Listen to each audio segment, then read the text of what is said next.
විවාදයට එක් වූ එක්සත් ජාතික පක්ෂයේ පාර්ලිමේන්තු මන්ත්‍රී ලක්ෂ්මන් සෙනවිරත්න මහතා.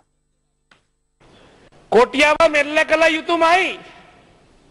ඒක කතා දෙකක් නෑ. හෙළ උරුමයත් ජනතා විමුක්ති පෙරමුණත් මහින්ද රාජපක්ෂ ජනාධිපතිතුමා පත් කරේ කොටියව පූසා කරනවා කියලා. අපි සන්තෝෂයි. අපි කොටියව බැඳලා තිබ්බ සාම සාකච්ඡා වලින් ඒ කාලේ නැව් 6ක් උතුරේ මූදේදී අපේ නාවික හමුදාව විනාශ කරලා දැම්මා. අඩුපාඩුකම් තියෙන්න ඇති. දැන් තමුන්නාසලා කියපු දේවල් වෙනවද? එදා කිව්වා අලි කොටි කියලා. අලි කොටි නම් රනිල් ජනාධිපති වෙන්න එපාය. කොට අලි කොටි කිව්සුන් ගැන මෙතුමල්ලා කෑ ගැහුවා තනි කකුලෙන් හිටගෙන රෙදි ගලවගෙන පිකටින් කෙරුවේ. හන්දියක් ගානේ කතා කරුවේ. අලි කොටි කිව්සුමක් තිබ්බනම් රනිල්ට ජනාධිපති වෙන්න එපාය. ලක්ෂ 8කට ඡන්ද දෙන්න ප්‍රභාකරන් ඊට දුන්නේ නැහැ. ඒක යථාර්ථය. මේ ඔක්කොම බායි රනිල් ඔක්කට. රනිල් වික්‍රමසිංහ කොහෙද යන්නේ?